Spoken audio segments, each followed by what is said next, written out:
Bonjour à toutes et à tous. Je voulais vous faire part de mon ressenti par rapport aux images que j'ai vues hier soir circuler sur les réseaux sociaux.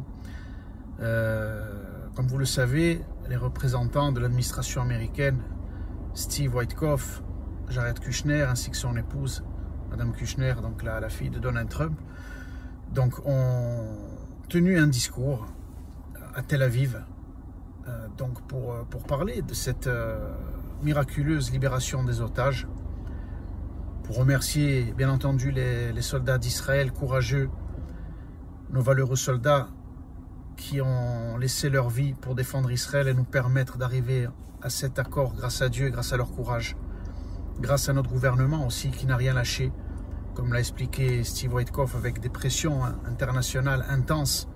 Notre Premier ministre a tout fait pour arriver à un résultat. Et voilà que devant les caméras du monde entier, encore une poignée d'extrémistes, encore une poignée d'illuminés qui ont une haine viscérale pour Binyamin Netanyahou. Mais comment ils vont faire? Je me demande comment vont faire ces malades, parce qu'il n'y a pas d'autre, on ne peut pas finalement les définir autrement. C'est comme l'antisémitisme, à un moment donné, c'est une maladie. Comment ces gens-là vont faire maintenant qu'on arrive à un accord, qu'on arrivera peut-être, je l'espère, à une paix plus ou moins durable, si c'est le cas? Comment ils vont faire? Qu'est-ce qu'ils vont trouver? Qu'est-ce qu'ils vont trouver pour cracher tout leur venin, toute leur haine sur Benjamin Netanyahou, en sachant que, une fois de plus, je le dis, ils n'insultent pas simplement Netanyahou, mais la majorité d'Israéliens qui ont voté et qui ont voulu ce gouvernement que nous avons actuellement aujourd'hui. J'avais même pas les mots tellement j'étais écœuré par ces gens-là, dégoûtés. Ces gens-là qui ont, après le 7 octobre, voilà, servi d'idiots utiles à nos ennemis, servi d'idiots utiles au Hamas encore jusqu'à aujourd'hui, et qui continuent de le faire. Ils n'ont même pas honte. Un jour comme ça aussi solennel où on devrait être tous unis, où finalement les otages c'est quelque chose où il n'y a même plus de différence. Tout le monde devrait être spontanément heureux et avoir une émotion pour ce qui est en train de se passer. Il ne devrait même pas avoir de différence entre nous à ce moment-là. C'est la joie qui doit à un moment donné reprendre le dessus. Non. C'est-à-dire que même dans ces moments-là où il y a un miracle, où il y a 20 de nos compatriotes, de nos frères, de nos sœurs qui sortent de l'enfer de Gaza, même là, ils trouvent à siffler, à éhuer notre Premier ministre. Honte à vous. Vraiment, je ne sais pas ce que vous...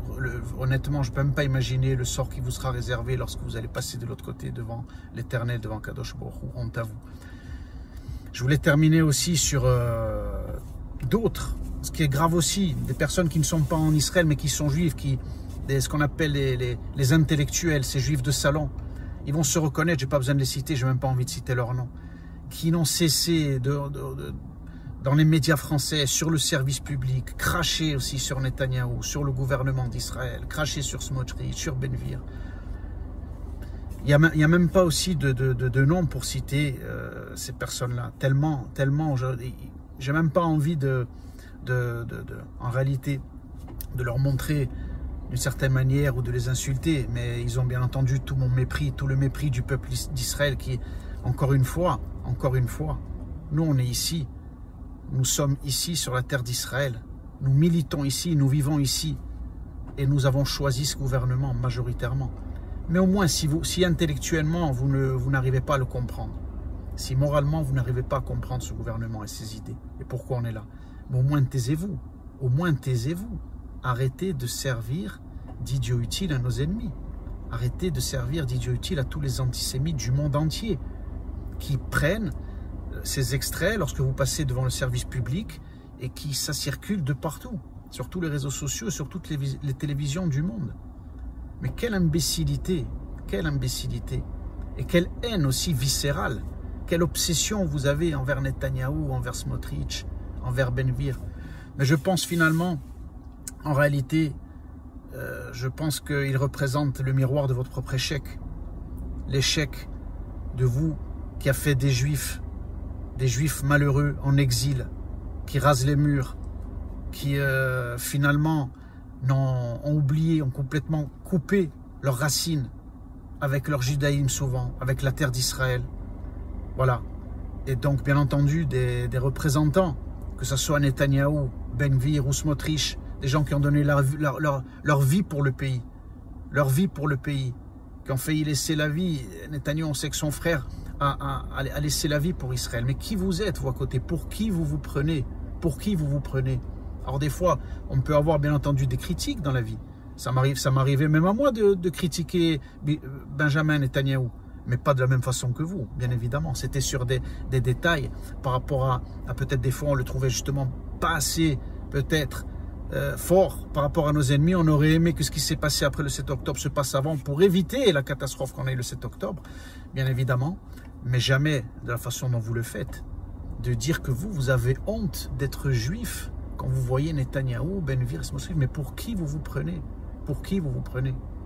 Je ne sais pas, vous aussi, honnêtement. Moi, je suis un juif simple, citoyen d'Israël. Je défends Israël chaque fois que j'ai la possibilité. Honnêtement, je vous plains aussi. Je ne sais pas quel sort vous sera réservé quand vous allez passer devant le tribunal céleste. Vraiment, je vous plains. Je vous plains et vous avez tout mon mépris. Et le mépris de la majorité des Israéliens qui ont voté ce gouvernement que vous critiquez. Et que dire aussi des ambassadeurs, soi-disant d'Israël en France aussi, qui ont défilé sur les plateaux de télévision et qui ont craché sur notre gouvernement en permanence. Laissons faire les choses. En tout cas, c'est bien ce gouvernement-là, ces idées-là, ces valeurs-là aujourd'hui qui sont portées par l'ensemble du peuple d'Israël. Et ce n'est pas parce que vous courbez les chines, c'est pas parce que vous voulez, vous pensez plaire à nos ennemis en tapant sur notre gouvernement que cela vous sauvera de l'antisémitisme et du sort qui vous est réservé en exil. Ne le croyez pas, au contraire. Cela aggravera votre situation, je vous l'ai dit encore une fois de plus. À très bientôt.